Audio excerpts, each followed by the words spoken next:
Good morning and welcome back to Margin. This morning we're going to talk about budgeting with the 80-20 rule. So let's jump right into it.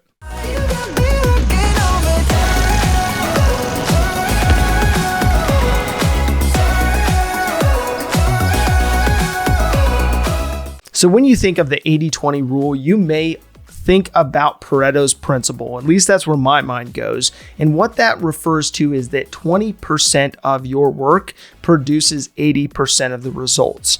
And so with that, when you are applying that to your personal finances and looking at this principle, this rule, this rule really focuses in on giving you flexibility within parameters. So in my research, I came across an article by Forbes, and Forbes went into explaining the 80-20 rule and where it came from.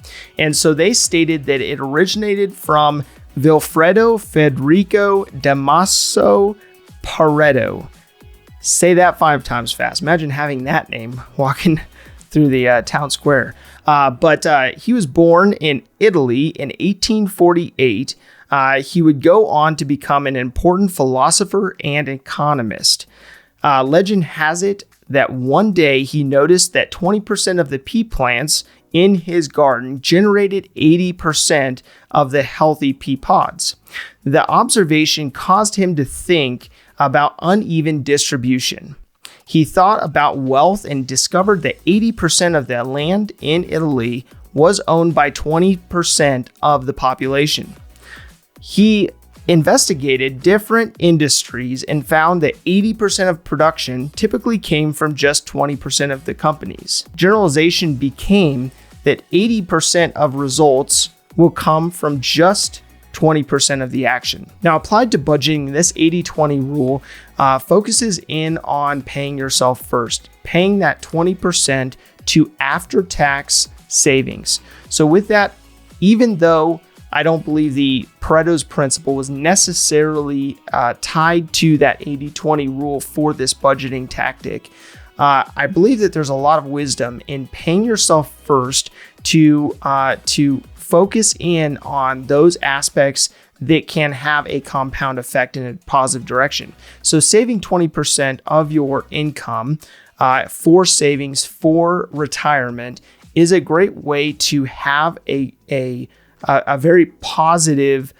rhythm built into your monthly finances, even if the other 80% you're not real intentional with. So being that there's 2 categories that this 20% would be applied to, which is after-tax retirement contributions and savings, you will then be able to spend the rest of that 80% on anything that catches your eye. If you use this tactic, would be to make sure that you are living within your means, that you are spending that 20% to put away for the future, and you are allocating that 80% for your living expenses, but no more than that 80% and no more than the 20%, so that you are not living above your means. Now, you're probably wondering, if I literally have 2 line items to my budget, why even have a budget?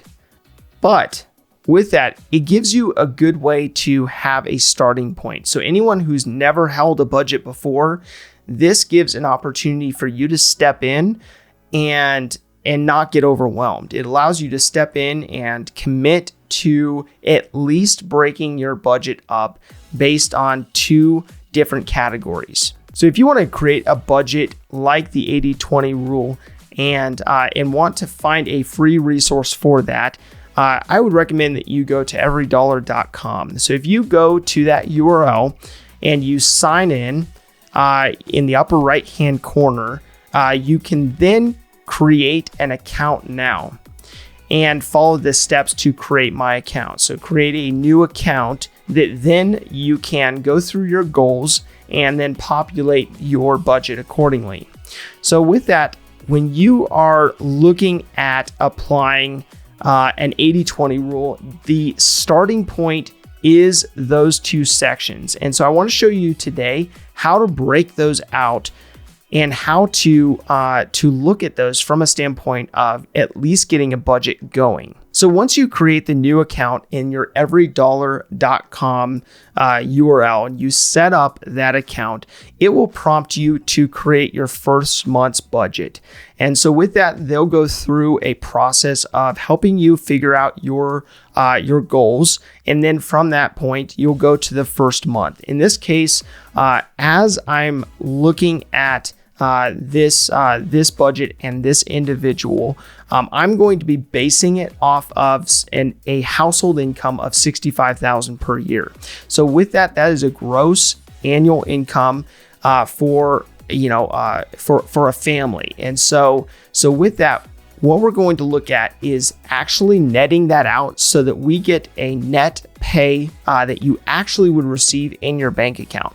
And so based on this family taking home about 70% of their gross income, they have a planned income of about $3,800 per month. So that line item would go under income. So basically that would be the net pay to your bank account on a monthly basis. So that would be your 2 paychecks per month, or your every other paycheck, every other week that you're paid that flows up into your monthly bank account, balance. And so with that, for this family, they have a planned amount of receiving about $3,800.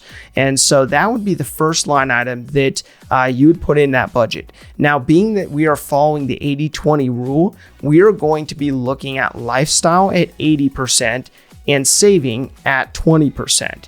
Now, that 80-20 would then break this $3,800 figure into those two categories. So the first things that you want to look at is you'll see a bunch of different categories that will not apply to you in this first month. And so you'll be able to delete all the line items under those specific categories, at least for now. And so what you want to do is get rid of the categories that don't apply to you that would all be captured under lifestyle. So you may be a giving person and still give to a charity or a local nonprofit, and that is perfectly fine, but you don't need to break it down in this initial budget. And so with that, you may consider to get rid of the giving category for now. You may be looking at getting rid of housing, transportation, food, personal expenses, as well as health, insurance, and debt. And the only purpose of getting rid of that would be in order to break it down based on that 80-20 rule. So based on that, the first item you'll want to look at is savings. So savings will be post-tax retirement and savings at 20%. So that would equal about $769 that you're going to be putting aside to save for a rainy day fund or for retirement. The second aspect that you're going to look at is the 80% that will go to lifestyle expenses, living expenses, and that is about $3,076.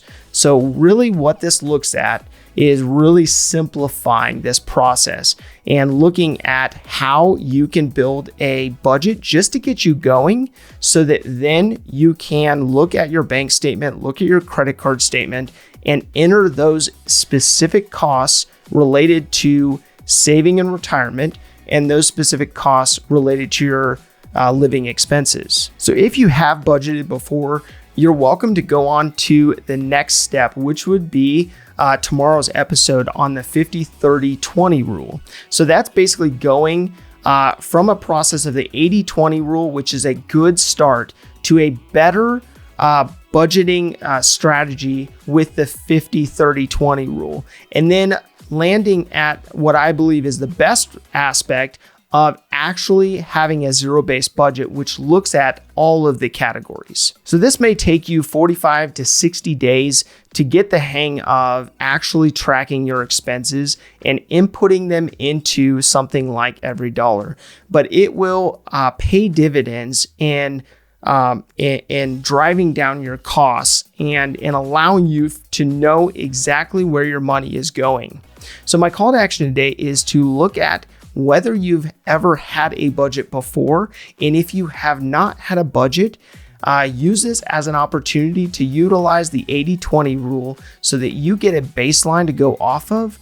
Then you can build from that point. But once you are putting this into place and you are allowing for this rhythm and allowing for this habit to be formed, allow yourself to spend that 45 or 60 days to get into that habit of tracking these expenses, tracking your income and your expenses, and making sure it's going to the things that matter most to you. If this information is helpful to you, explore the Margin membership, where me and my team will help you take the information you're learning and apply it to your life and your finances. I've built an interactive course that allows me and my team to come alongside people like you to help you revamp your finances and build margin into your life. Click the link in the description below for more information.